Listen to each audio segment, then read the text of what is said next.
Open. Mike, we need to do an open really quick and let you go so you can get back to your Space Up conference, right? Because, you know, Space Up. Space Up. All right, so let's do that. Mike, you're going to start off and say phasing out the Delta IV. You're going to do weather satellite explosion, and I'll say live interview with Jared Head. Ready? This is 1. Whenever you're ready, Space Mike. United Launch Alliance is retiring one rocket and building another. We have a military satellite explosion. And I interview Jared Head and talk astronomy. Stay tuned! Tomorrow begins right now. That's it. Wrap it. Thank you, Space Mike. Thank you, Mike. Thank you, guys. Thanks, everyone. I will see you guys real soon. Sounds great. Have a good one. Enjoy Space Up. I will. Thank you. IFB's out. Yay. All right, so what we're going to do, Goodness gracious. we have this plan. We have a plan for this. We do? We do, actually. Watch this superpower. Holy cannoli. They're custom IFBs that actually go into your ear. Yeah, except that... Irritating? They're irritating. I'm not letting the two of you stick next to each other anymore. Not if that's the way it's going to be. Dun, dun. I saw that. Whoops. I'm sorry for everyone at home who was just listening to me screaming. Small, Ow. That was a total mistake. That was a small logistical error. Holy Yeah. cannoli. We used feet instead of metric. You all right? Yes, it's just my knee. like I that have one. another one. All right, that's good. Good All right. Forgot to carry the one. God. Have a seat, and then Dada, are you going to be able to get enough audio off of the other microphone to pick Jared up? Do you think? Why don't I give Jared my microphone and I'll sit in the middle? I think if you guys like snuggle up real close, then we're good. Yeah, we could get close with each other. Okay. Did you want to Owie powie. on me again since I'm like incompetent at this? I mean, yeah. No idea. Yeah, that's totally going to leave a bruise. It's all right. All right. Is that enough? Touch your bum. Jared, do you Okay. have your soda? Are you good there? I'm fine. Okay. I'm finished with my surge. You drank your entire... First off, gross. Yeah. Surge is amazing. for it. You can shove it. Actually, I just remembered why I haven't drank surge in like Because 15 it's years. disgusting? Because it's not very good. I hate you all. Here's the thing about Surge. It's not very good. I love it. Y'all can screw Hopefully you off. can... Hopefully everyone can hear me. Yes, everyone can hear you. Oh, crap, I forgot. Hey, Jared, can you hand me my my puke? Oh, sure. Let me just pick this up and Yeah. nonchalantly walk over here. No, just the top one. Just this one? Yeah. There you are. He meant surface. He said computer. The pooter. The puke. Everybody's giving... Oh, yeah. After dark, it doesn't Yeah, matter. just walk around. After dark is irrelevant. In fact, in after dark, yeah. All right, so creatures of the internet. Yes, we have ginger ale in the U.S. Yeah. It comes in cans, though. Creatures of the internet. It comes in can as opposed to Bottles. Oh, Yeah. I miss bottles. Yeah. Bottles are awesome. Bottles were awesome. They're not awesome anymore. Creatures of the internet. What questions would you like to ask Jared? Here. Yes. Oh, I get to learn about all of this.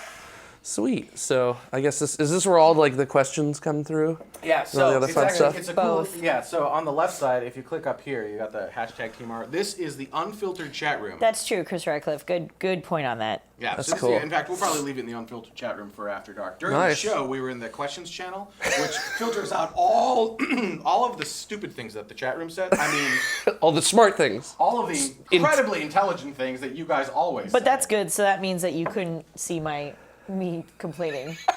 No, I couldn't. I was like, way to take the wind out of my story, Ben. You're like, actually, we've got a story later on Carrie Ann's going to be doing, so I'll just tell you all the information now. And I was like, thanks.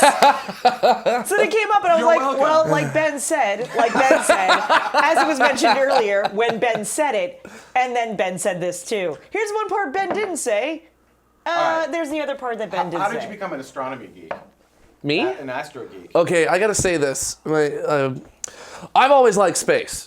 Space is a really cool thing, and I didn't always stick with space. I actually initially went into college for theater, which is, I guess, where I've gotten... Theater! We will can't do even it tonight! imagine. We will perform Macbeth in a space pod, in its entirety, with no bathroom breaks. Lock the door! Or oxygen! Yeah. Lock the pod! Yeah. 202 or not 202. Yes, Chris Radcliffe. Go My on. parents were really cool because they took me to a lot of JPL open houses. I actually grew up in a town called Downey, which is here in LA. Sure, yeah. And Downey, a lot of people don't know this, has a very big aerospace history. And during the time I was a kid, Rockwell actually had a plant there that eventually became Boeing. And They built the space shuttle there. yeah, they built the space shuttle. They built the Apollo command modules there. So yeah, we've got quite a history in really doing that. It's distracting, isn't it? It is. And No, just keep talking. And Go the on. cool thing about that is that my parents really gave me a passion for it. So when I came back from doing theater in college, and I was like, I really don't want to do this anymore. I want to build spaceships. It kind of reignited that childhood passion that I had for space, and I've just ran with it ever since. And it's taken me to all these amazing places all over the U.S. So I've Where been is it taking you? thrilled. I've gone to New York Okay. to do space-related things. That was Also. not where the number one thing I thought you were going to say. When you're talking these amazing places, you're like, New York. Yeah, New York. It was pretty cool. So I'm hating on New York. got to go to the Hayden Planetarium Oh, there. So that's it's really nice. Neil deGrasse Tyson's that- territory. yeah, Yeah, I was on his turf. It was pretty cool. Also, what else? Challenge him to a duel. I tried to arm wrestle him, but he declined me. Because we realized that because of these powerful arms, Yeah, as you yeah. can see these derringers Yeah. right here, and we realized that his power came from his mustache. So, and I can't grow facial hair because if I grow out facial hair for 2 weeks, it looks like a 4-year-old. So yeah, it's like I'm here. No, I'm not. Me too. So we did that, and it was really fun there. So New York. New York. I've been to Vandenberg for launches. Okay, for launches is cool. I've gone- But there's nothing in there's Lompoc. Lompoc is cool No, it is not. because it has a donut shop Yes, the donut. that is open 24 hours a day, and I swear, every time that we go out there and there's a scrub, we go cry at Lompoc or Poke. whatever it is, Lompoc Donuts. And the cool thing about that I town, have never been there, and I don't know if you know this, there's no public restrooms in Lompoc. Everywhere we try to go, because it's like a 3.5-hour drive from LA to well there. aware that it's a Everywhere we 3.5-hour go, drive. they're like, no, we don't have a restroom for the public. And we're like, what are you doing? Well, why would you do this? So it's great. So Right yeah. outside of Lompoc, So- there is an adorable little city, Solving. something like that. Yeah, It's like we're a whole bunch of Dutch people Yes, settled. Yes, that one. Yes, it is so awesome. It is really. I took it. I love it. So I had to. So I took the. This is gonna sound totally pretentious. I took the Tesla up to Vandenberg, and I needed to hit the supercharger that was right outside of Lompoc, Mm-hmm. and so it took me up through that city, and I had never been there before. My mind was blown that this existed. It was like it's like stuck out of time almost. But at Nice. the same time, it's not. Because it still has the Pancake House and some of Yeah. the modern things, but there's this 2-block stretch where your brain is like, I don't know when I am anymore. Yeah, where am I? This does When not am I? look normal to me. So there's a really good restaurant up near Vandenberg called Split Pea Anderson's. Okay. I always stop there when I'm out there or coming back from San Francisco and stuff. It is such good stuff. It's perfect. I have to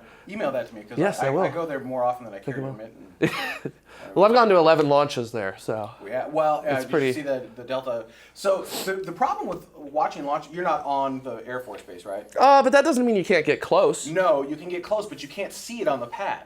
That's fine with me. Yeah, so I'm more there for the sound. Right, The sound so is the thing that I love. The difference is at Cape. You've seen them at Cape Canaveral, right? Yeah, it's flat. Well, it's Florida. I mean, Right, it's flat. just- So you basically see all of it, and you can see it on the pad, and you see it lift off the pad. Yeah. In Vandenberg, you hear it lift off the pad, and then you see it lift off the pad. It's a little bit weird. That's when it's not foggy, which is almost just yeah, never. That is correct. I've driven, we've all driven 4 hours out there to listen to a rocket with all this fog around us and then go on out. So The fog in there is insane. All right, Yeah. so Vandenberg. Vandenfog. Vandenfog. I'm so New York and Vandenberg. Where else? JPL, of course. Been to JPL. JPL was like my home away from home for 2 years. Also.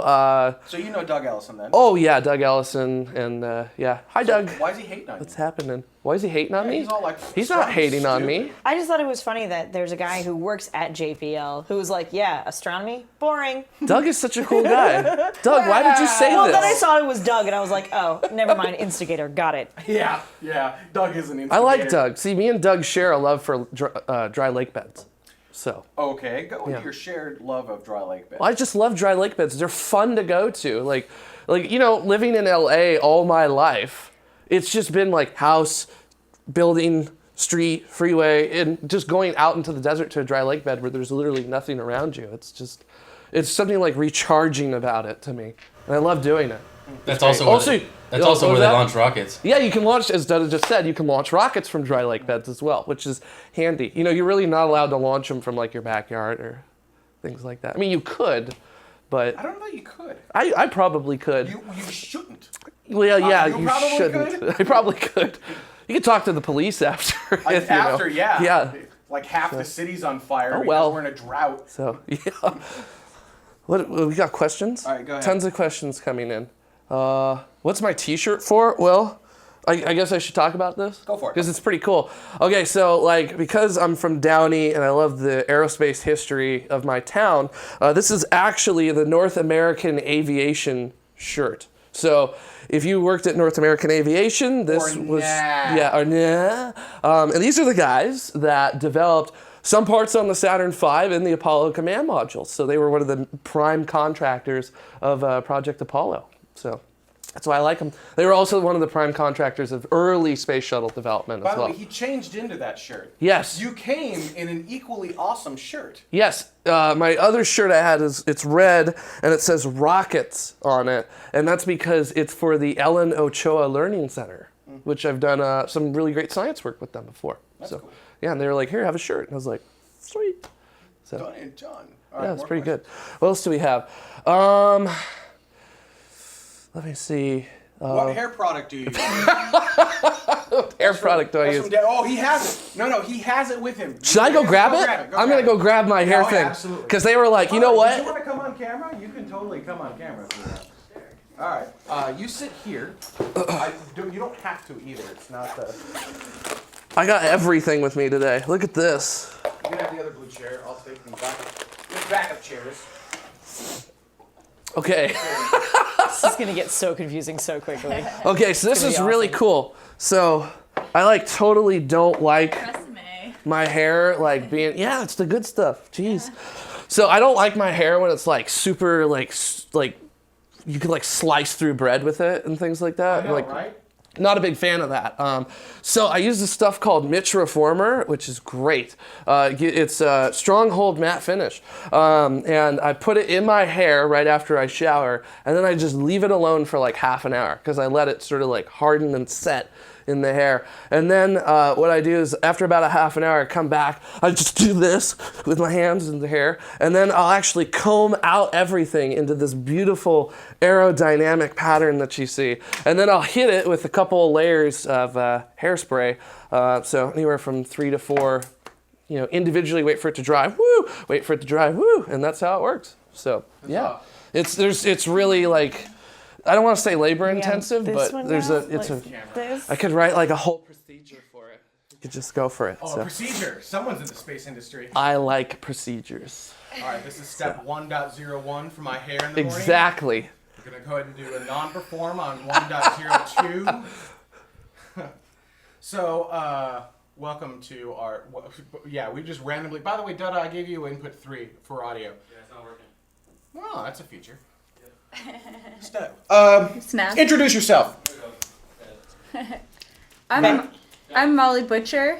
I'm a master's student in design research. I'm studying people going to Mars and terraforming Mars. Awesome. And somehow she got mixed up with us. Yeah, How weird. So you knew A someone friend that we of knew. a friend Yeah. of a friend, I believe, knew you guys. So talk to us about terraforming Mars.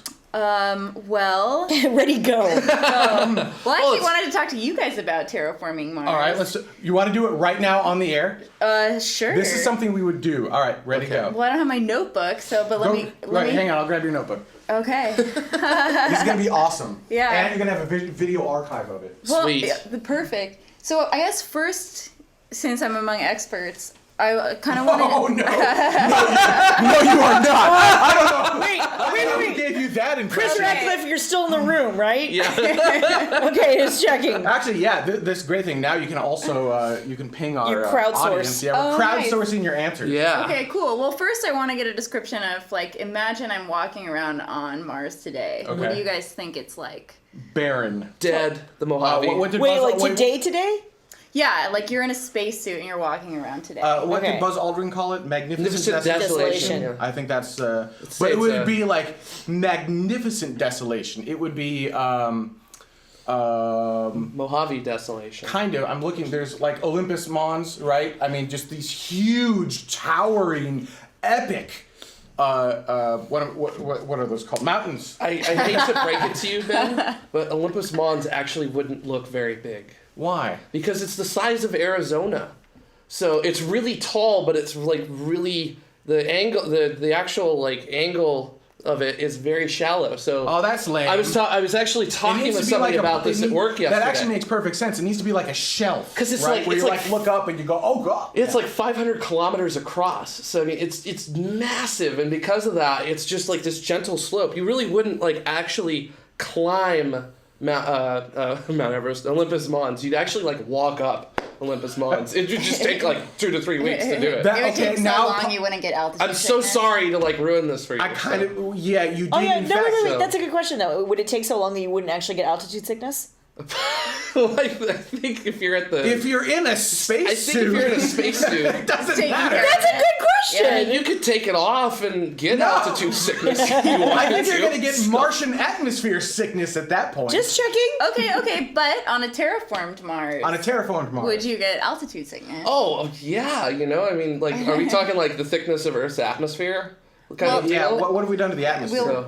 Well, that's Well, you know, a good question. Right at about 15 to 16,000 feet, most people start to get like borderline hypoxia and things like that. So that's why like regular average schmoes can go climb Mount Whitney here in California, but like if you try to go do McKinley in Alaska or most certainly Everest over there, you know, you need oxygen to do it. So. Yeah, you'd need oxygen there. Yeah, To stroll up absolutely. the side of Olympus Mons. Yeah, because Olympus Mons is what 80,000 feet tall. So I mean, it's like it's 2.5 times the height, or 2 2/3 times the height of Mount Everest. So I mean, that's no pushover in terms of altitude. So. Right. Well, dude, it's higher than what planes would fly at. Yeah, Right. it's high enough. Right. I mean, planes would knock into it at that point. I guess it's high enough that that your blood would not really maintain a liquid state very easily at that type of an A pressure altitude. suit. So yeah, or if you have a pressure suit on, you're fine. So Well, yeah. So you're not That's the walking. plan. You're not walking Olympus Mons without. You still need your spacesuit, I guess. yeah, Got it. Yeah, even with a terraformed Mars. Even with a terraform Mars, actually, it. even a terraform Mars,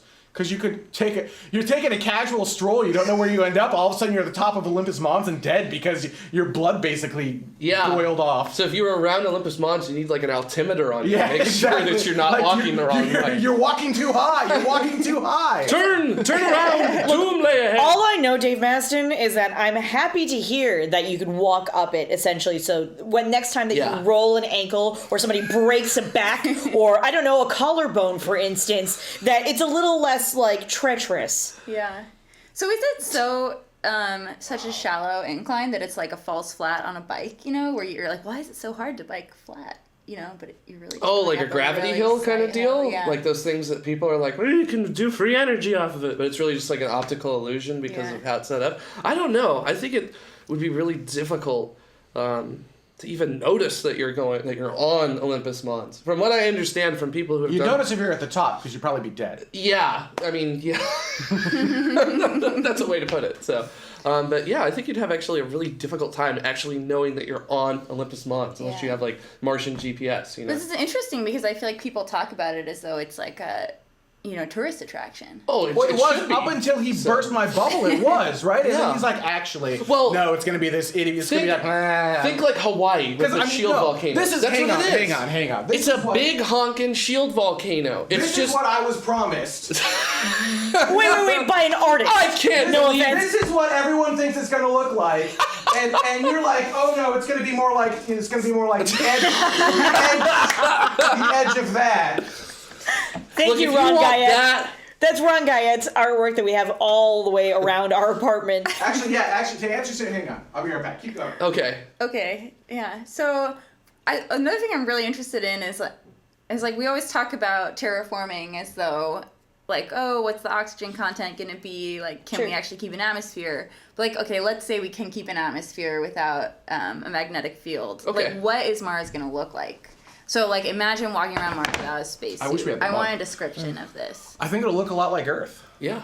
I mean, Yeah. you're gonna have liquid water again, right? So you'll have liquid water. You'll probably get greens back because you've got. You're still within the habitable zone Yeah. of the sun. One of the just- Goldilocks Yeah, you're planets? still in that Goldilocks zone. We just need to be able to. So the atmosphere is going to kind of blow away, but it's going to do it much slower. It's not like a solar storm is going to blow all of your atmosphere away. It's going to happen very, very slowly. So we need to, replenish it slowly, like replenish it as it dissipates. But Yeah. that seems like a thing because there's no it's a dead planet, right? So there's no magnetosphere there, so it's all going to just kind of whisk off into space. Right, So right. just keep dropping it in there. But if you can do that, it should look essentially like a smaller Earth. Yeah, it would be really awesome. I wouldn't mind going there. With a very deadly or very deadly slight slope that you just walk in and all of a sudden you fall dead because you're on Olympus Mons. Maybe just build a You build a giant great wall thing all around the way it. around Yeah. it, and the kids sort Don't of. go up here. It doesn't look like much, but you will die. Yeah. Mars is flat? But we can have the flat Marsers? It's not Florida, but it's got interesting terrain. Florida is flat. Well, I hear that if you terraform the moon, it would end up being a lot like Florida. Maybe that would be really difficult to I've do. never thought about terraforming the moon. Can you terraform the moon? Well, That would be tough. Right. There's a lot working against you. There's a lot less gravity. You've got all that regolith up there that's going to get into everything, even yeah. when you're trying to terraform. It's like a really bad day at the beach, Oh God! It all hurts. It's in. It's like going to the beach and breathing in fiberglass. So, I guess. for those who don't know, all right. So lunar regolith is like sand, except that sand on Earth has had millions of years to be whittled down into these fairly easy to hold, like soft, rounded little specks. Right? On the moon, there is nothing that's ever whittled it down. So they're these sharp, horrible little jagged things that cut into everything. They rip into your airlocks. They dig into your equipment. I have played with essentially simulated lunar regolith. Yeah. And it is terrifying It's like to play splinters. with. Really? It's just Because- like digging your hands into splinters Well, actively. they didn't even let us do that. They were like, you need to wear gloves, you need to wear full-blown gowns. Sure. We're going to have you in PPE equipment so that way you can actually like breathe air as opposed to shards. The astronauts breathed Yeah. it in when they got back in. They had it all coated on Yeah. their spacesuits. Oh. They take that off. It's freaking everywhere. Yeah, it's not. I just would not recommend breathing in. Really regolith. quickly, Badger Legs asked in the chat room, wouldn't a Venus floating city be easier? And I believe Phil Plate, bad astronomer, just did a video on this about how no, it would not. Thank you for asking. We're not terraforming Venus, by the way. No. Dad Dog wants to know, how does one actually start the terraforming process? And if Star Trek has taught us anything, and I actually don't know the answer to that question. I have absolutely no flipping clue at all. How does one start it? Yeah. Aren't there some different theories? But I think one is you just start trying to release greenhouse gases. Yeah, Yeah. actually, ironically, all the gases that are killing our planet, or not killing our planet's fine, Ship but are them killing off. us here, Yeah. to ship them off to Mars. We need to just tons of greenhouse gases into Mars. So like hairspray? Yeah, just bring all your hair. I bring could that single-handedly Jessamine. help terraform Mars. No, what we need are like old 1970 Oldsmobiles, just sitting there, just all running, just in a line All at the on same Mars time. at the equator, just. That would look so That amazing. would be great. Well, there's a place that we could finally send all of them. Yeah. Launch Yeah. for clunkers. So that's what terraformed Mars would look like to you. You would just have a ring of Oldsmobiles around the equator to prevent the solar winds from carrying off the atmosphere. Yes. That's terraform Mars to me. A ring of Oldsmobiles. I need somebody to Terraform draw that out. Mars. It's a. Somebody. Could you imagine the commercials? Come visit beautiful Mars. We have the universe's only Pinto Appreciation Museum. Somebody said something about. Buy a Lancia. I forget who. I apologize, but somebody said something about Mars having a gigantic scar on it, which was kind of unfortunate. But at the same time, wouldn't the Grand Canyon here on Earth be considered a huge scar on Earth? Well, I mean, I think they're talking about Valles Marineris, Yes. which is just a gigantic, I guess if you want to call it like Rift Valley complex. Right. It's ridiculous. It could go from LA to New York. Yeah, and there it is. There's an actual image of that. Live footage from Mars. Live feed here, right in front of Carrie-Ann. There we go. Yeah, it's pretty We're good. done with So, Okay. Oh, that's funny. yeah. But that's the opposite of. I would love to base jump off of an edge into Valles Marineris. That would be really fun. What is Mars? It's 1/3 Earth gravity? Yeah, so it would take a while. That would to be get kind there. of freaky. Oh, that I could do. Wait, that I could do. But how much thinner is the atmosphere? It's like 1/100th the How density large of the Earth. would your parachute need to be? Well, I'd use a sky crane. A sky to land crane? myself. So, wouldn't use a parachute. Yeah. I'm sure the Soviets in the 60s learned that one. So. All right, keep them coming. Okay, well, so I want to dig a little bit deeper into this idea of what would Mars actually look like. So you're All right. saying it's covered in green. Well, we're fully terraformed at this point. Yeah, right? definitely. But what do the Okay. plants look like? It's going to look like a small version of Earth, I think. I think Yeah. we're going to. It's going to be, if we revitalize it, it's going to, because it's going to be what we bring from here. Yeah. So it's going to be pretty much. It's the topology will be different because that's how the planet has been worn. Yeah. But the plants, the eventual animals, the atmosphere, even the color of the sky will all essentially be like here. Okay, so I'm from California, like you guys. So the color of the too. sky is So, kind no, of my- murky. Oh yeah, LA is very smoggy. But my question Well, is, LA is a bit Titan in the way its sky looks. So, this is a it little looks joke. like Titan. It's like Titan's atmosphere. Very smoggy. So, yeah. Sorry.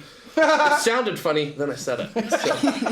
I got it. Yeah, that was good. No, it was all right. It was great. Yeah, but so can I bring my Birds of North America book to Mars? Ooh. As a tourist visiting Mars, am I bringing Birds of North America?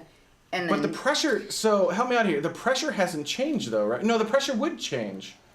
I'm not. Well, if you're going to support life, yeah, it has to change. We have to because- change the pressure. Not too many Because otherwise things. I'm going to kill your bird. Yeah. It's going to kill just about everything. Yeah. Send the tardigrades. canaries first. Say that again? Send the canaries first. Yeah, as long as the additional atmosphere is creating enough pressure, as long as we've got enough pressure, then yeah, you could totally bring your canaries, and I think that's exact. It's going to be like Noah's Ark, right? We're going to just start bringing all of these animals, I think, from Earth, and we're going to set up it'll be Earth Junior, Yeah. Earth Yeah. Team, right? And how do we handle that politically? Oh, nope. Here's that 10-foot pole. Right? I mean, we Yeah. can answer that later, but no. Nope. Let's just not. But Gary Ann's gonna. we already had a show talking a little bit about this. We touched very, very surface sort of information, but the idea being that possibly some of the first political stuff. See, the thing is. You have to define when in time we're doing this. Are we fully terraformed now? We have a lot of humans there. Because right at first you're going to have only a certain small number of humans. Like if Mars 1 gets to Mars first. You're funny. No, really, that was funny. If Mars 1 gets to Mars first, they very specifically have chosen pairs of people, male and female, from all around the world, right? But say maybe SpaceX gets to Mars first, or say maybe China gets to Mars first. So they're all going to bring their own particular brand of yay, nay, or otherwise, right? So it depends. But by the time you're talking fully terraformed, birds are in the sky, we have, purple plants as well as green ones and all of that other stuff. By then, we'll have such a different international community there. Yeah. It's hard to say what the political outlook is going to look like. Does that make sense? And I think the timeline is another interesting point back to the animals, because it depends on what timeline you're talking about. Are Right. we 200 years in the future, right? Because let's just say it takes 100 years to terraform and 100 years for us to get that. I don't know if that's realistic. So Probably 200 closer to years in the 600 future. years, but yeah, right? 200 I mean, years 6 months. Sure, whatever. 6 months or so, 10 We're years. 6 months out. We're 6 months About, out. yeah. So 200 years in the future is going to look a lot like Earth. 1,000 years, 1,000,000 years in the future, evolution is going to be different on each planet because we Right. go to the top of Olympus Mons. Life as we know it right now is going to have a hard time up there. Yeah. But maybe some creatures will evolve mammals may evolve to that pressure. But anyhow, something will evolve to work well on at those really high altitudes Yeah. that we have no need for here on Earth because there's nothing that tall. So we'll be on two separate evolutionary paths at that point. Divergent. Divergence. Thank you. I'm like Yeah. desperate. That is not the word I want. Two divergent evolutionary paths. Yeah. So what will life look like 100 years versus what will life look like 1,000,000 years from now? They will look very, very different. Well, they'll look different on both planets, but I think at first both planets will look alike, and then they'll just start to very slowly start to look different from each other. Even on very human time scales, I mean, even in like the course of a single human lifetime, how it was at the beginning of your life to your death is going to be constantly changing between that. So, I mean, there's lots of different things that can come up in that that can end up shifting things towards maybe another process or another way of doing things. So, it'd be pretty interesting. So. Yeah. Politics. Politics. I yeah. moved you backwards, now I'm moving forward. No, that's fine. The same exact thing happens with politics, right? So it depends on where we're going. When we first land humans on Mars before we terraform, it's going to be the politics of the people who landed. It's going to be, we're just going to pick that government up and drop it back in its place. Well, we've also We'll probably talked about have if say for in the sort of dream of all space geeks' dream or human spaceflight geeks' dream, you have SpaceX, Mars One, China, JAXA, ISRO, ESA, which is like India, Japan, all of these different places, all arriving, say, within 3 months of each other, right? But they've all chosen a completely different landing spot because each one of them is like, not my backyard, but thanks. So now you have all of these different countries all over the planet in all these different areas, all coming with their own set of ideas or ideals in some cases, I would imagine. So you start having those sort of tribes, if you will, creating their own rules. And what happens eventually, you start to spread out and you kind of come across almost a border. the tribe of tomorrow. Right, and what do you do then, and how do those tribes intersect with each other and have to react to each other, and exactly the way that humans spread across Earth? How do they communicate with each other to the point of saying, "Oh, wait, you guys have figured out how to grow corn here? That is awesome. We need that." And how does that all interact with each other, particularly when eventually they don't have to call back to Earth anymore and get a refresher on the set of rules that we're using on Earth? Eventually they'll break free. Yeah, So- I was gonna say, like, your You'll have first to. 50 years of Mars colonization, is it going to be focused on conquest or survival? Survival. Exactly. The first It's gonna be 50 years, survival. It has purely to be. survival. Purely survival. Everyone will cooperate because they have to or they will Absolutely. die. Yeah, it's just like how we have to with space right now. You Yes. have to, like on the International Space Station, you're either going to cooperate together on that or everybody's going to die. Yep, absolutely. And I don't know too many people who are into dying, so it's usually very well advocated to cooperate. There's always the joke, if you get a chance to talk with astronauts who've been on the International Space Station, particularly off camera or off the record for the most part, and if they were unfortunate enough to be on the space station at the time when one of the toilets broke. That particular time is always very interesting because politics down here, while they're always fighting and changing, you've got the war, the Cold War, or this disagreement or that disagreement or what have you, you will sometimes have one side of the International Space Station saying, "That's cool, but you can't let them use your toilet." Like, it sucks for them that their toilet's broken, but you can't come over here. And if you speak to the astronauts who were there at the time, they're like, "That's cool, and we heard what they said, and we still use the toilet. Because, I don't know, toilet!" And Yeah. so there's if we already have that sort of mentality, right? just only that far away from Earth. When you're on a completely different planet, and say communications are still kind of what they are right now, which is you still have like that 7-minute delay. I'm not going to wait 7 minutes for someone to tell me that I can or cannot go over there or talk to those people or have friends over there or whatever, right? I mean, particularly in the case of survival. Realistically, though, you're only going to get a few people who are hitting Mars at a particular point in time. They may or may not survive for very long, and then eventually you'll have another set of people there, and then hopefully they will learn from the mistakes of the previous people. It's going to be an extremely slow process, but again, like I said, if say we get 20 different people or 20 different groups all landing right around the same time, they're probably not all going to go to the exact same places, and they're going to start off with their own set of rules, at least to start, until they start to have to or want to interact with each other. But you're interested in politics after we've terraformed, right? I'm interested in all of it. I'm also really interested in like you have two societies on two different planets, like what's gonna happen. I think we then? can look. I think we Will can they look be to our friendly? past to find our future on that For one, sure. right? So what it'll be like what happened here, right? So you've got all the people who came over here. They all kind of band together to survive, but we're still part of a different empire. Then eventually, it'll be a little bit different in that we'll have multiple empires on Mars, but we're all kind of going, collaborating together just to survive.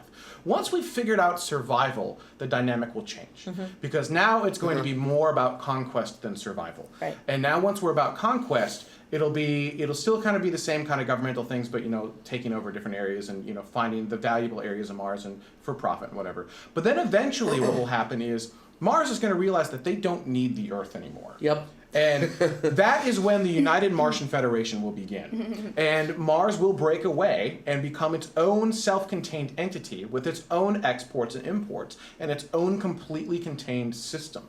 So it's a backup of humanity, but that is basically it. Everything else is culturally their own. Yeah. And that will happen over, I think, less time than we're kind of generally used to, but it will still take a great deal of time. So bummed that I'm probably not going to see a definitive Martian culture in my lifetime. So, like Martian yeah. trees. I've always wanted to what would music be like from people who have lived on Mars their entire life? What would films be like? What would their perspectives They will on be things different. Like? That's the thing, Yeah, right? it's The gonna be people who amazing. grow up and only know Mars, their perspective of life will be different than the people who grew up and only know Earth. Yeah. And that's where it's going to get really cool and interesting. Yeah. Because that's where our paths diverge from humanity. Exactly. And it will happen, I think, sooner than we think it will. But, hope so. But it will take some time for us to get through that survival stage. Yes. Assuming we can. Yes. We're assuming we'll make it, right? Because humanity always finds a way to make it. Yeah. But this is a hostile world. It does not want us there. Well, if you think about it, Earth is a really hostile place to begin with. This is not a great planet to live on, because if we dropped you with no supplies on 90% of the surface of the Earth, you're not going to make it through 24 hours. So Earth itself is just not a great place to live. So pretty sure, there's going to be lots of mishaps in that beginning on Mars, but There's a difference because you said dropped on how much of the planet? 90%, I guess. Okay. Guesstimating. If I were to drop you on 100% of Mars right now, I you would be would dead. die Yes. within minutes. Yes. So, Yes. I mean, it's That is slightly the point. more hostile. Yeah, it is a bit more hostile. So, but we're trying to mitigate the hostility, the natural hostility, if you will. But the big export from Mars will be if we continue on this trajectory for Earth and the ecosystem for Earth. Well, eventually the ecosystem on Earth will fail. Right? Yes, absolutely. Let me try that again. Let me choose those words much more carefully. Eventually, Earth will not be willing. Humanity will not be sustainable on Earth. Yes. So Earth will eject humanity, right? So Earth will, unless we can figure out how to live on Mars and take that technology and then transplant it back over here. Earth will live on. We won't. Of course. Sir Gamelon in the chat room just said, "Terraform Earth." There might be a time when that's necessary. Yeah. Yeah. We might leave Earth entirely and go to Mars, and then we're like, well, what about going back and seeing if we can fix it? Maybe it's just an endless time cycle, and that actually we have already been to Mars. Maybe. Boom! All right. That'd be pretty cool. You're thinking to Icarus yourself right Factor? now, oh God, why am I here? Icarus Factor, yes, except Mars 500, the name has already been taken by the European Space Agency with an experiment they did. But otherwise, I see what you're saying. All right. Moving on. Yes. Did we answer This your is question? so distracting. Yeah. I know, isn't that awesome? Cool. This is pretty cool. Yeah. You can, by the way, ask them, right? I mean, you've got this huge group of Thank space you, nerds. Astro YYZ. That's exactly what I said. Where's Con and the Genesis device? If Star Trek has taught us anything, that is Yeah. how we terraform Mars. Hello. Duh. Okay. Ask the community; they'll answer. Yeah, well, I mean, I would love to hear what people think it's gonna look like, and also, I mean, you guys are talking about how to actually do it, which I guess my opinion is that I think like any confidence that we have in that, there's a lot of hubris laced into that Oh, confidence. totally. So, If anyone wants to call in and answer, just open up Skype and call Benjamin at TMRO.tv. It'll auto answer and it'll bring it into our Skype system. Yeah. So call in and we'll see you on the screen, and then I'll get everyone earbuds. I was just gonna say, if what- anyone actually does it, I'll give everyone earbuds. yeah. So. Very cool. Plant Spock, step 2, missile, step 3, beam on down. We need water. Lots of water. Yeah. Yeah. That's going to be a very important resource. Well, but do we need to bring it? Because Some. You should have a redundant supply. Let's try this again. We So need to at teach first- the frozen water how to be liquid. At first, Yes. at first, obviously, we're bringing a lot more than some. Sorry. Go on. Yes. So- So at first, we're bringing a lot more than some. We're bringing enough to survive because we don't know what we can get out of the Martian surface. Exactly, Right? But yeah. eventually, past that, like we're terraforming, do we need to bring any more? Because at that point, Probably no, because Right? it should be essentially a what's it called? I'm not in biology. I'm just into rocket science. well, you're not really that. Well, that's a renewable. There will be a water was a- cycle on the planet. Yeah, Yeah. Hopefully. It's sort of its So, own renewable yeah. resource, yes? Yeah. Ooh, there will be rainstorms. There will be weather. Yeah. Well, I think that'd be really cool because like your monsoon season on Mars is going to last significantly longer than it is on Earth. Because your Ooh. seasons are going to be, almost 2 times the length that you have here on Earth. So humanity's kind of set for. And this is going to sound cheesy, but kind of the biorhythms of Earth. 24-hour days. We're built around that 24-hour day. Yeah. I wonder what's going to happen to humanity as it's at Mars for a really long time when it's no longer a 24-hour day. Yeah. It's going to mess 24 with you a hours little and bit. 40 minutes. It's going to mess with you it's going to mess with you about 40 minutes or so. Their muscles would I be don't know weaker if 40 too. minutes will throw you off. I don't know. I mean, Because the engineers at JPL initially at the beginning of the Mars rover missions actually run on Mars time. And, On Sol time? And they already have Yeah. already established lives on Earth. So it's a little bit difficult for them to adapt to that. But they seem to adapt to it very and easily. you can get a Sol watch, in, can't you? In the sense that, Yeah, there's a Sol watch. So you can keep Sol time. Oh, yeah. Yeah, JPL had a couple specifically Mars I want wristwatches that, made. Yeah. by the So- way. I think my watch actually does that, but it just loses 40 minutes every day. Could get a sundial too. The sundial. that Sundial would work. Oh, yeah, Not sometimes working it's very not, well, not really, no. You gotta wind it. It's not an Apple Watch. Yeah.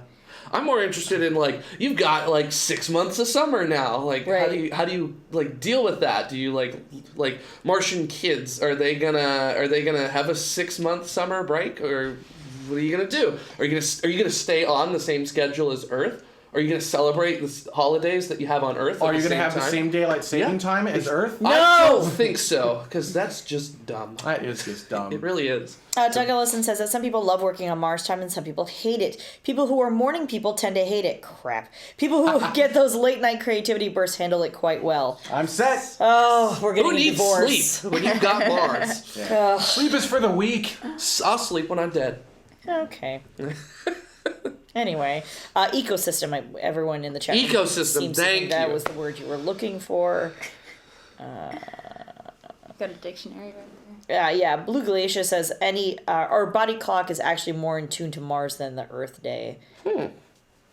It's interesting. And then Doug Ellison backed that up with the morning people, night people Yeah. situation. Did you have more questions that we should be? Well, yeah. So maybe my last one to end on a philosophical note. If we're Oh, turning boy. Mars into an Earth-like thing, or an Earth-like planet, does that make Earth utopia? Or does it make Mars utopia? Yeah. I mean, Good question. because Right? Earth was the starter Earth- planet. Mars but then, is the. yeah. We see our mistakes here, and we go Yeah. do it right on the other one, right? But given that utopia is unattainable, does that? Why is utopia unattainable? Thank you, Isn't that Vax. just Have the- fun. Isn't Oh, that just no. the We're diving into the realms of philosophy. Okay, we can cut it. No, I'm just kidding. So for assuming utopia, I mean, why does utopia have to be unobtainable? Isn't that a little bit inherent in the definition? I don't know. Is it? Is it? It's unclear. I don't. I guess I never feel anything is unobtainable. Except unobtainium. Which is the most seems to be fairly obtainable in these movies. Like everywhere. Yeah, I it's know, in right? Earth, We it's built on an entire- Pandora, like come on now. Yeah, and what's on? the deal? Why do we use unobtainium to drill to the center of the Earth and in a movie about big blue creatures? It's because Pandora. clearly sounds it's magnetic properties. It sounds cool. Because so James Cameron.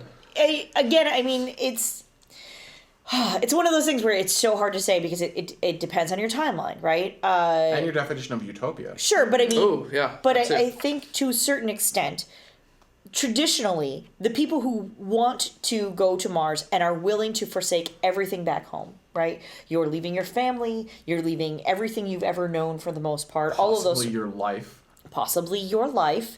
I think that is a particular kind of person. And if we populate all of Mars with that particular kind of person, it's going to be interesting, right? You have to have the variety. Not just because of spice of life and all that other fun stuff, but you need the leaders and you need the followers. Yeah. It takes all kinds, as they say, to make the world go round. You're going to need all of those different kinds of people. And they don't inherently, for whatever reason, genetically or whatever reason, naturally come about. It's gonna get weird real quick, right? Because you just can't. You can't have a full room full of leaders and get anything done. Yeah. Right? And same goes for followers. You can't just have a room full of followers and get anything done. It's just not going to happen. So whoever gets there and continues to be there and continues to come there, you have to have that mix. You have to have the super smart people and the super hot people and the super capable people, and then you have the not so I'll super. be one of the super hot people. And I'll be that one would of be my role on Mars as one of the super hot people. I'll be one of the super capable people. So yeah, I mean, you could go in any and all directions, right? It's so hard to. It's almost like a choose your own adventure at this point. These questions, because you have to sort of go, well, assume this, this, and this, Yeah. and then we can maybe come up with some kind of concept. But just any and all is, I find it to be more difficult to answer. I think the answer is no. helps. It's not. Neither one is going to be utopia. Yeah. I think utopia is obtainable, just not in our lifetime. Not even remotely ever. We're fighting each other way too much right now.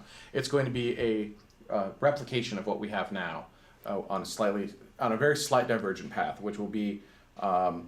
It's a lot like technology, right? You don't see the gains until the exponential gains until the end of the curve when it just jumps up. So you're going to see the exact same thing, and it's going to be very similar, very similar, very similar, and then it kind of doubles and doubles and doubles and doubles and doubles. Well, eventually the doubling becomes huge, and so it's going to kind of do this and then suddenly go into two complete different paths, way in the future. Wait. We will long be dead by the time that happens. We may not even be alive when we make it to Mars. I hope that not to be true. Me too. I absolutely hope that, and I don't believe it to be true. I believe that we will be on Mars within the next 20 years. But there is always a chance that politics and infighting and just people that choose to do this and look down and don't want to look up, that they will force us to stay on this planet, and that will be very, very sad. So, Well, and you also have the moon first people, right? yes, I think I might be one of those people now. I'm one of those people. Yeah. I'm a moon first person. You're dirty. I know, I'm so evil. but Actually, it does just logically, it just makes a ton of sense. from an engineering standpoint, it's a much better path to take. From a we need to understand it standpoint. Exactly. I mean, right? We haven't gone out into space like that and Yeah. lived in that kind of environment since the early 70s. Yeah. So I mean, ISS, it's still protected by our atmosphere. Yeah, and it's that still- dirty little secret of the ISS, still a little bit in our atmosphere. It's still also an hour away from help as well. So the ISS, you can Oh, just yeah, jump yeah. in a Soyuz or eventually a Dragon or a CST-100. Sure, and yeah. You're home within an hour. Absolutely. So, yeah, Moon, very different, right? Days away. days away. Yep. Yeah. Well, and other people have been really interested in not just trying to terraform and colonize Mars or Moon, but the moons of Mars, Yeah. Oh, which is Phobos a and Deimos. whole nother thing, right? Yeah. Because a whole theoretically, interesting you could have one entire thing. I don't community. Do we have to terraform them though? You'd have 3 little Yeah, right. I think maybe you don't have to terraform. You can go to these destinations and not terraform them though. I feel like if you try to, I feel like Phobos and Deimos are just so small that they aren't even like worth terraforming. No, you just put a habitat they put a there. habitat there, yeah. So you don't terraform. Yeah. You have a hotel. Actually, I don't think most of what we have we're going to terraform. We can terraform Mars, but I don't see much else that we actually can really actually terraform. Except those exoplanets you're talking about. Well, the exoplanets may not require terraformation. First of all, exoplanets require you to get there. And, Yeah. if Matthew McConaughey has taught us anything, it's very difficult. Really But difficult. doable. But he's also taught us, Matthew McConaughey taught us the best lesson, which is... They'll what is it, always get you when you have no oxygen left. No, I was more thinking that to drive a great car... Don't trust Matt Pontiac. Damon. Pontiac? Is it what was it? Oh no! Isn't it? No, it's a Lincoln? Lincoln, that's it. Always drive Lincolns. That's I think the real takeaway from all of his movies is we need to drive Lincoln cars because he did it before. It was I don't cool. know. You have to have a nice Forrest watch too. and be able to push books off a shelf. Is all I got out of that one. Yeah. And that the 4th dimension is just like little boxes. Yeah. Yeah. And really just an arm's length away Yeah. at any given point in time. Yeah, because you're like this super being and you can just... Well, if I can. Yeah, go- it's Matthew McConaughey. But hang on. For a humanity, for point. a being that has evolved to the point that they can perceive the 4th dimension, how could a 3-dimensional creature ever perceive the 4th dimension? I don't know. I haven't Right? been... It's like how would a 2-dimensional creature on a 2-dimensional piece of a page is incapable of perceiving the 3rd dimension. It can't. No matter how hard you try, it cannot see that 3rd dimension. Well, yet. is that sort of so like- how do you Is that along the lines of there are stories of the people who were native to North America didn't actually even see the colonists coming because they'd never seen a boat before, so they literally couldn't even perceive it? Or like when before people can identify the color blue. Yeah, Right. yeah. Is the dress By the black way, and you blue? saw the grid, or is it Oh, gold no, and white? not the dress. No, I want to see that. Oh, all right. We're going to that later. Great. So Chris Radcliffe says exoplanets will require terraforming if only to introduce the kind of life that we need for our biosphere. Ooh. Point. may require. Well, may, right? We don't actually know. We don't know. Yeah. Right, There and could they be may. life already there that we could use. Like, what if you set up a new In-N-Out Well, burger? now we get into a more. Yes. See, now we get into this really weird aspect and some Now very now- tricky really things tricky to stuff, right? deal If with. life is there, should we be going Yeah. there at all? That's true too. Yeah. What if you find microbial life on Mars with the 2020 This is why Star rover? Trek is better than Star Wars. I think it's too late because the microbial life. When we sent Viking there, we didn't do the super ultra Clean room clean stuff. stuff that we do today. It wasn't, but it was still sterilized. It was To the sterilish. point. Yes, Chris, okay, sorry. sterilish. Ship, not boat. But I don't know. I find it really hard for something to actually survive the transit time from Earth to Mars. Yeah. So. It's anything that we understand today. Yeah, So we haven't we we've have- only. I think the closest experiment that we've done is on STS-134 when they put tardigrades outside for 10 days. and so. survived, right? Yeah, they 67% of them survived. So. And we even found life where we didn't think life could exist inside of nuclear reactors. You know what? That's true. So every day Huh. we are blown away where Yeah. life can actually exist. It seems Yeah. that life can at this point exist pretty much everywhere. Yeah, you're right. I'm wrong. So, all right, yeah. great. All right, well, we're done with this show. So, We fixed all of the problems. Thank you. I don't think we actually answered your question. I think No, we that was danced around perfect. every single one of your Yes. questions without ever actually answering them. So that's The what we best do I can here. hope for, I think. So. Doug Ellison said, "Oh, we really did. We baked the Viking landers." Yeah, I'm pretty sure they had maybe not as good as what we do for. It's not as good. No, folks we did nowadays, stuff, but it's not as good. Still. Now we go to insane, crazy lengths. Yes. Right? I mean, that stuff, Ridiculous. But it's all going to be moot. The moment a human steps foot on Mars, And coughs. we're bringing all our Oh, wait. bacteria with us. Also, like, if the goal is to terraform Mars, like, wouldn't we be lucky to put Yeah, well, I mean, microbes on there? To a that certain would do extent. I mean, you something? don't want to the bring point. measles with you, right? This is Like, true, there's yeah. there's a fine Vaccines, balance right? between because the we two. can't vaccinate. Yeah. Right. So I'm being Yeah. sarcastic. Everyone get your vaccination. Yeah. Go Sorry. get your shots, yo. Don't be a jerk. Yeah. Don't. Be Don't that. bring back dead diseases, people. Yeah. Please. Sorry, I'm so sorry. Open that box. Sorry. It comes down to when we find the life on Mars, right? So if we found life on Mars after we've gone there, too late. Yeah. Sorry. Sorry, I mean, we brought all our bacteria with us. We win now. If we find microbial life before humans ever get there, and it's like clearly not from here, that might put the planet into like a big quarantine zone. Yeah. Right? I mean, we might go, look, life needs to have its own opportunity to do its own thing on this planet. Now, I'm not sure I'm in that camp. I'm like perfectly 50-50 on this particular topic. If life has become intelligent enough to actually jump from planet to planet, then that life wins, right? I mean, it would be why that life should be spread throughout the universe. It's earned that. Yeah. Life is a precious thing, and we should continue to send it out there. At the flip side of it, who's to say that the life that's on the planet wouldn't evolve to something that's even grander than we are now? Yeah. So I'm not actually sure what the right answer is, whether we should go out there and add it and bring life out there, or whether we should just let it be what it is. That could be a topic for show, but it won't be. Yeah, I'm right there with you. It's the idea of, is conquest worth the consequences? Yeah, but I think conquest is the wrong word, right? Because we're we're not going out there to defeat anything else. Yeah. We're going out there to spread. This is going to sound totally cheesy, but we're spreading the magic that is life. The awesomeness, with the proper sense of the word, with awe of life itself. And it seems selfish for us to be at this level and go, okay, well, we're not going to let anything else ever have an opportunity to evolve out of what we're at right now. We're only going to allow our evolutionary path to be right here, and that's it. That seems a little bit selfish to me. Yeah. But it also seems very selfish to me to then destroy other life on a planet because we're like, we want to see what happens with this evolutionary path. So Dutta says, quote, because this is... Dutta does? Yes, and I remember the quote, sure. Yeah. Says, yes, but your scientists were so preoccupied with whether or not they could that they didn't stop to think if they should. Yeah. And then Amor Tiger says, I think it's important to keep in mind that planet-jumping life should also be able of sustaining itself in place. So yeah, Aren't we able to sustain ourselves in place? Not if an asteroid comes and hits us.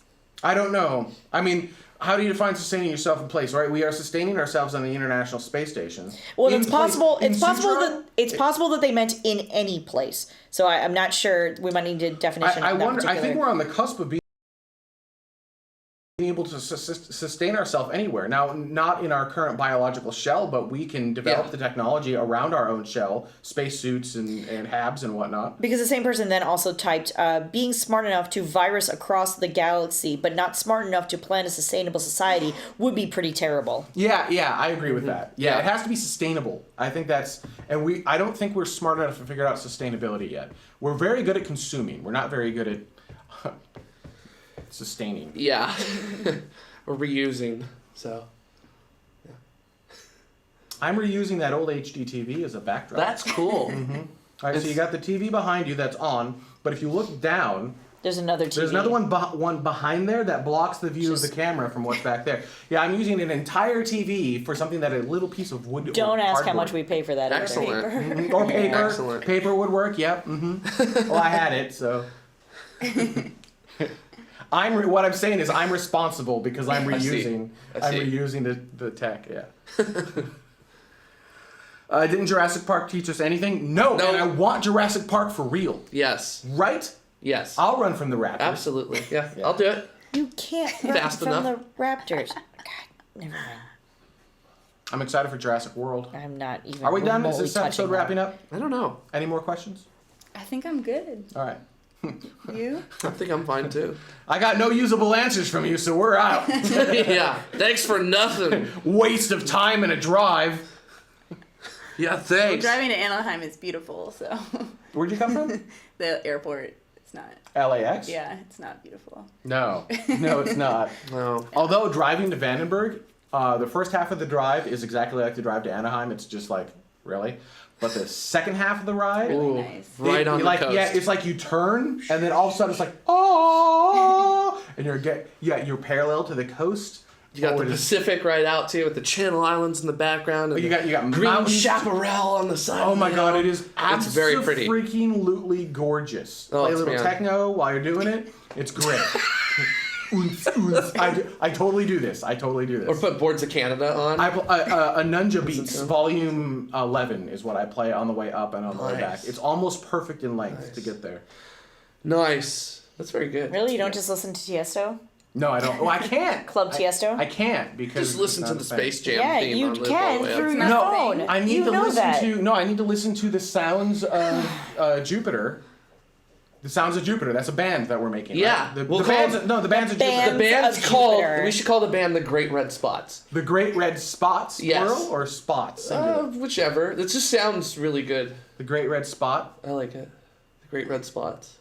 It seems like something Thank you, Citizen 19. It Appreciate seems like that. something JPL would do is create a band called the Great Red Spot, and then use Yeah, that would be pretty entertaining. I really want Jupiter bands now. Have a good night, Pete. All right. Toodly oodlies. All right, I think we're wrapping up. I think we're done. Yeah. Yeah. Someone give me a Everyone's- time check. Everyone's out. This I swipe. can't. What time is it? Swipe.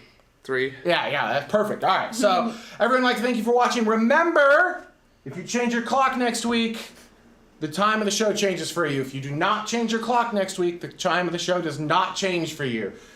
Oh, I hate daylight saving time so much. Me too. So, oh, yeah, all right. Thank you, everyone. See you in a week. Bye-bye.